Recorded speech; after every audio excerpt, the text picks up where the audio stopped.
En quête d'énigmes. L'interview impromptue.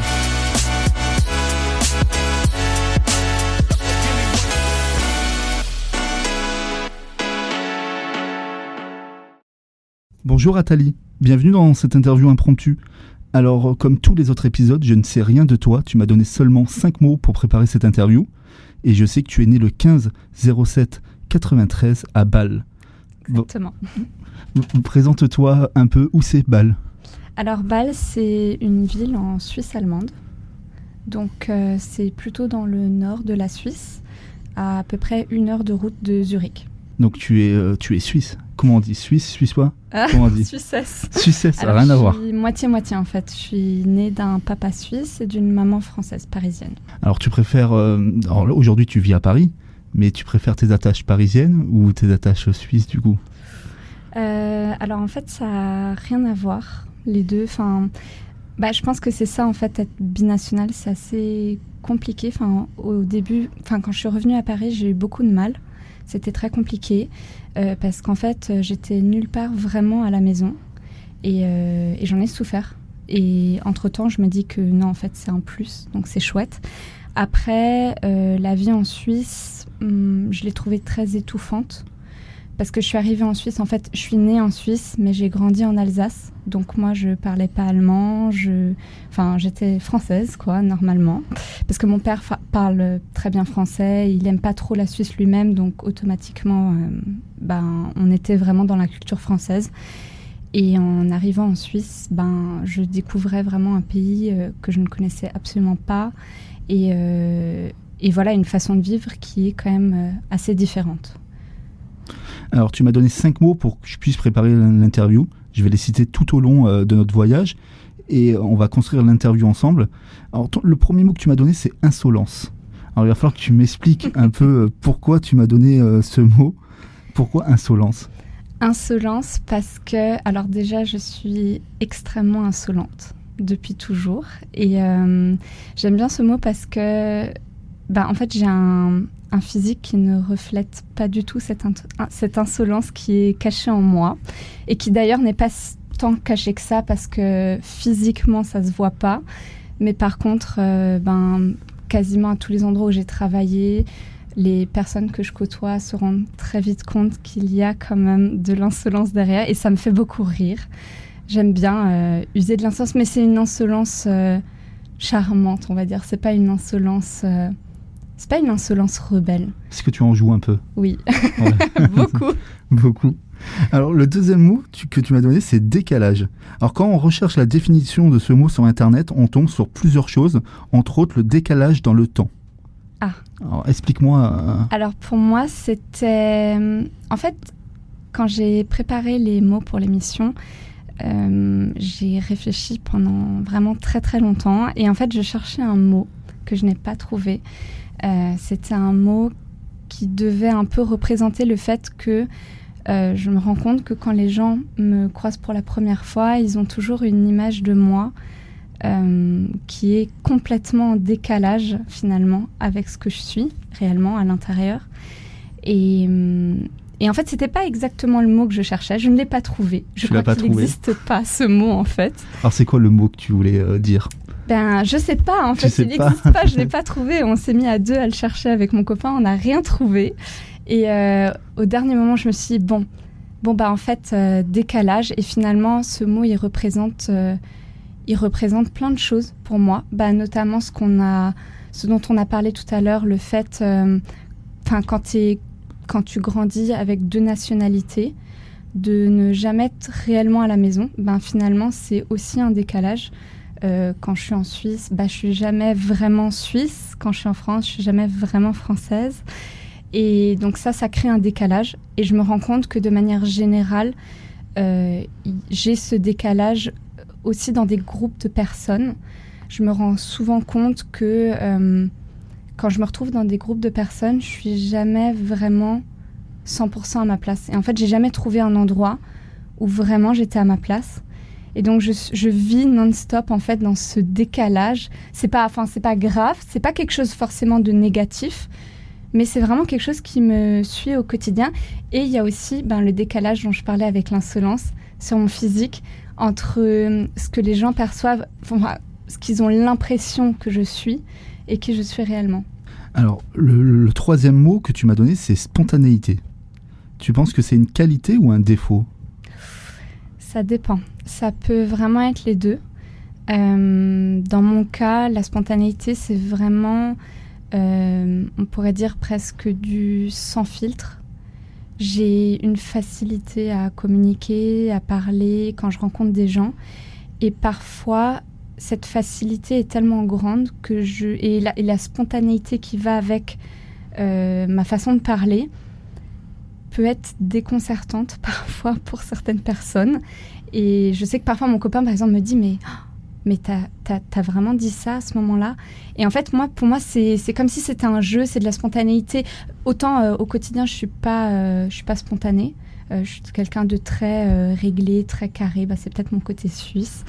Mais sinon, en fait, c'est plutôt la spontanéité dans la parole. Ça sort comme ça sort. Alors, le quatrième, c'est hypersensibilité. Alors, à ton avis, est-ce que c'est une force ou pas du tout d'être hypersensible ?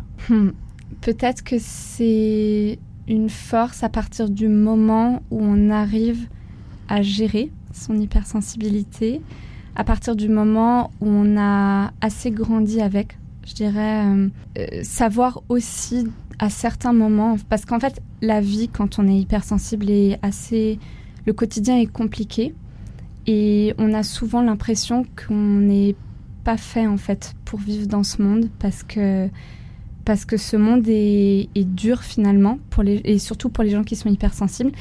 Donc je pense que la vie est plus facile avec ça, mais à partir du moment où on sait aussi se créer une carapace en fait. Alors est-ce que tu utilises cette hypersensibilité tous les jours, dans ta vie de tous les jours, dans ce que tu fais dans la vie ?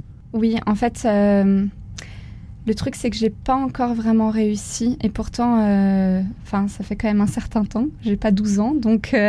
Mais d'un côté, en fait, j'aimerais bien réussir à créer cette carapace qui ferait que, à des moments, juste, je mets mon hypersensibilité de côté.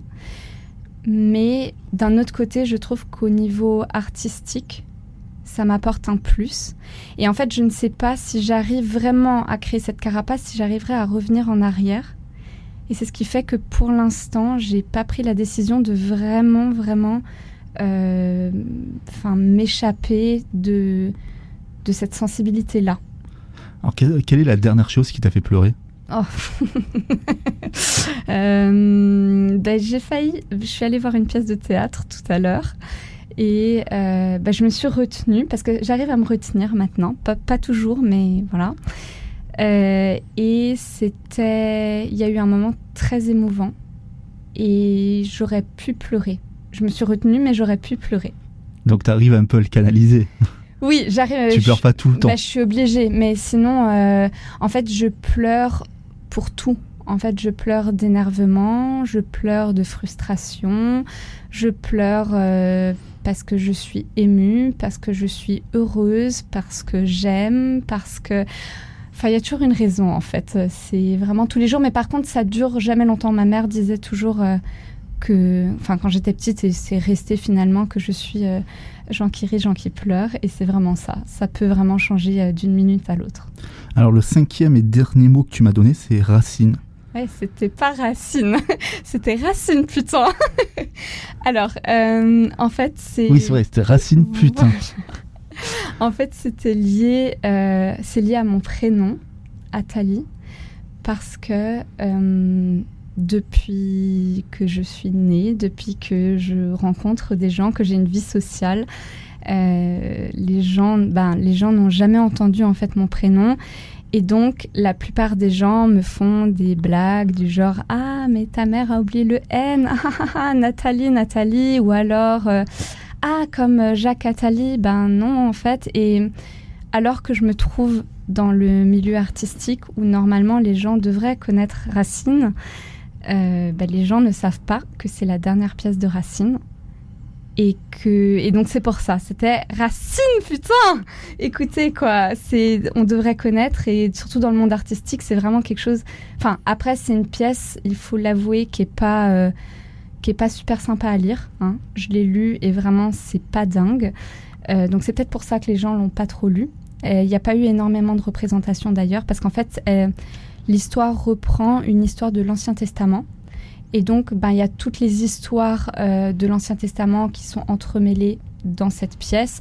Donc, automatiquement, c'est pas super gai. Mais je me dis qu'à partir du moment où on gravite dans le monde du théâtre, je sais pas, ça devrait être une évidence. Alors tu parles de milieu artistique, explique-nous, qu'est-ce que tu fais dans la vie, quel milieu artistique te représente, parce que c'est large quand même. Oui, effectivement.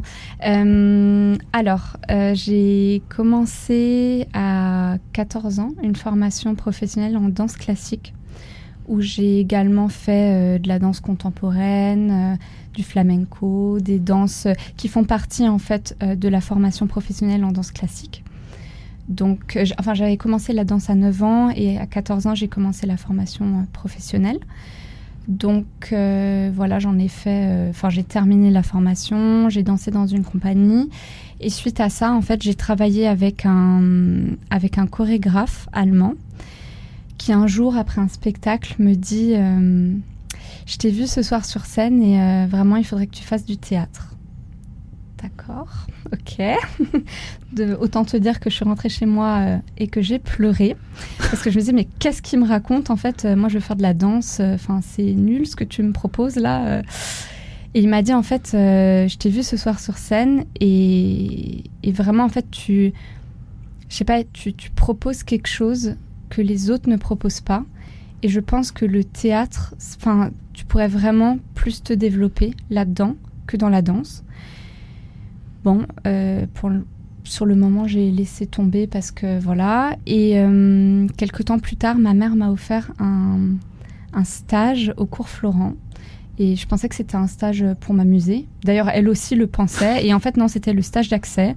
J'ai été prise au cours Florent. Et 1 an plus tard, je suis arrivée à Paris. Et j'ai fait des études d'art dramatique. Et voilà, donc on va dire que je suis danseuse/comédienne. Danseuse/comédienne, ça te représente bien finalement. Oui. Alors si on doit faire un résumé de ces 5 mots, qu'est-ce qu'il en sort ? Waouh, c'est compliqué. Je pense qu'en fait, c'est 5 mots qui me décrivent plutôt bien, mais de manière un peu plus... sophistiquée, un peu plus recherchée, non, c'est le mot que je cherchais, recherchée. Même si j'ai mis du temps à choisir parce que j'ai toujours, je sais ce que j'aime, je sais qui je suis, mais quand on me pose cette question, d'un coup, je sais plus quoi répondre. Et là, en fait, c'est ce qui s'est passé avec les mots. J'ai vraiment galéré. Et en fait, je voulais pas... Parce qu'en temps normal, je demanderais aux gens autour de moi, oui, si tu devais me décrire en 5 mots, qu'est-ce que tu me donnerais comme mots ? Et là, je me suis dit, non, je vais le faire toute seule. Alors, j'ai demandé l'aide de mon copain pour le mot qu'on n'a jamais trouvé. Mais j'ai vraiment choisi moi-même les mots. Et je pense que c'est plus qu'une description faite par quelqu'un de mon entourage. C'est vraiment... la façon dont je m'identifie et ce que je ressens à l'intérieur de moi finalement. Alors tu nous parles beaucoup de ton copain, il t'a aidé aussi à écrire les mots, tu veux nous en parler ? Oui, non, il m'a pas aidé justement, il n'a pas trouvé le mot malheureusement. Oui, ça fait un certain temps qu'on est ensemble, ça fait 6 ans et demi. Et il est également dans l'artistique, il est réalisateur et il travaille aussi en tant que vidéaste et monteur. Et voilà, on vit ensemble depuis un certain temps et c'est chouette. On partage énormément de choses, bien qu'on soit très très différents. Mais ouais, c'est chouette. Il t'accompagne un peu dans tout ce milieu artistique, dans tes projets ? Alors oui et non, parce qu'on a une vision très différente, parce que finalement, on n'est pas au même endroit par rapport à la caméra. Donc on a déjà fait des projets ensemble et il faut avouer que parfois on n'avait pas la même vision des choses.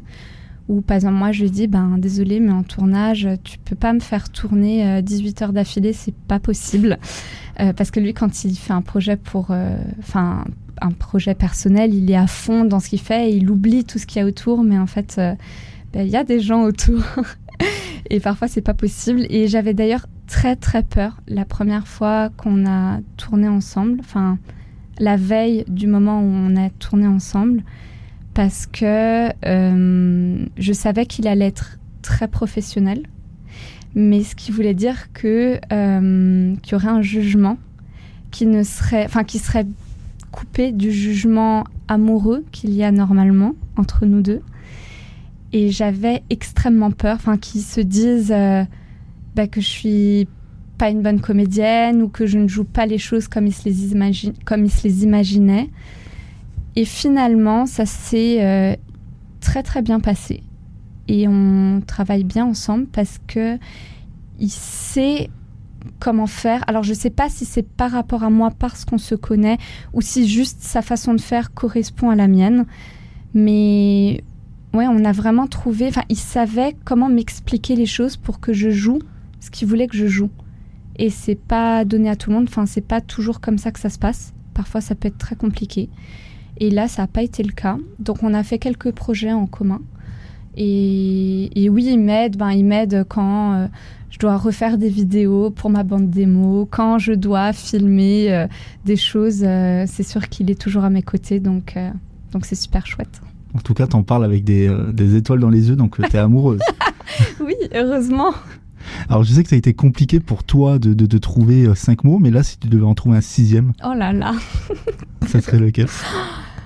Waouh. Et en plus, j'ai même pas hésité, tu vois. C'est pas que j'ai hésité avec un 6e, en fait. Un 6e... C'est complètement... je sais pas, ça sonne un peu bête, mais je crois que je choisirais la joie.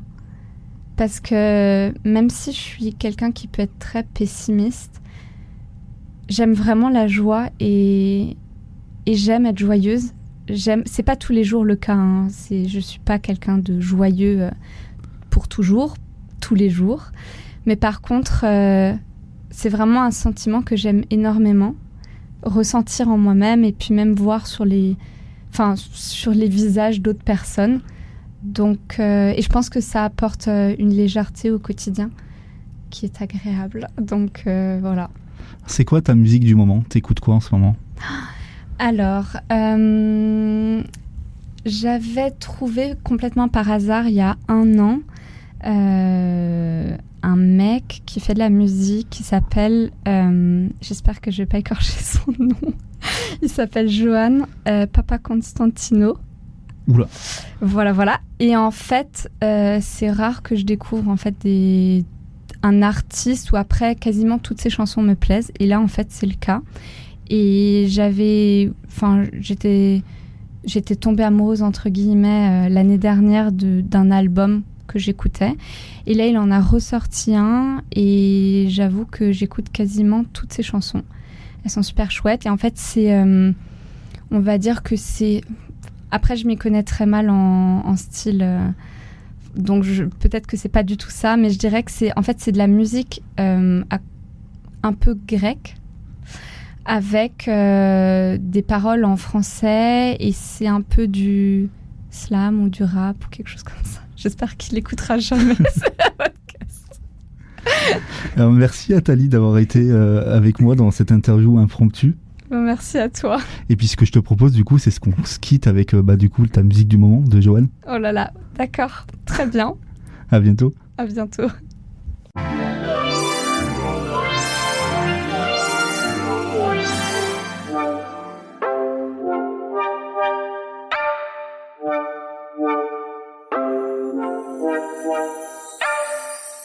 Je sais pas à quelle heure mettre le réveil, ça dépend de toi. Je sais pas pourquoi j'ai pas sommeil au fond de tes draps. Je sais pas à quelle heure mettre le réveil, ça dépend de toi. Je sais pas pourquoi j'ai pas sommeil au fond de tes draps.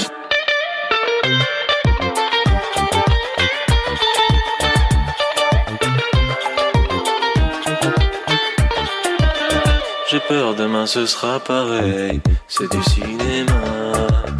C'est comme la lune et le soleil qui feraient un combat. J'ai peur demain ce sera pareil, c'est un opéra.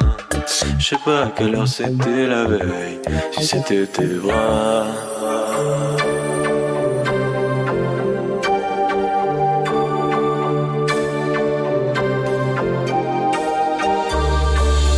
Je sais pas à quelle heure mettre le réveil, ça dépend de toi.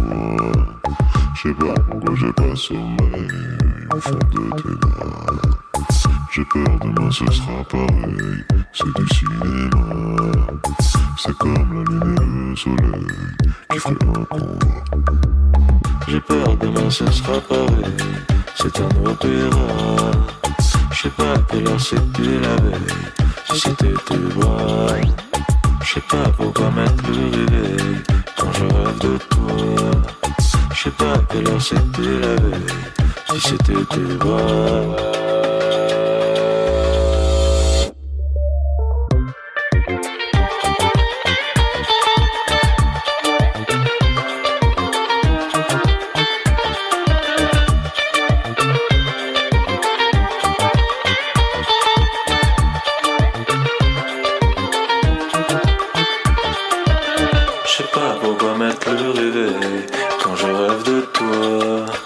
C'est comme les étoiles et le ciel qui joueraient en bas. J'ai peur demain ce sera pareil, c'est un opéra. Je sais pas à quelle heure c'était la veille, si c'était tes bras. Je sais pas à quelle heure mettre le réveil, ça dépend de toi. Je sais pas pourquoi j'ai pas sommeil au fond de tes draps. Je sais pas à quelle heure mettre le réveil, ça dépend de toi. Je sais pas pourquoi j'ai pas sommeil au fond de tes draps.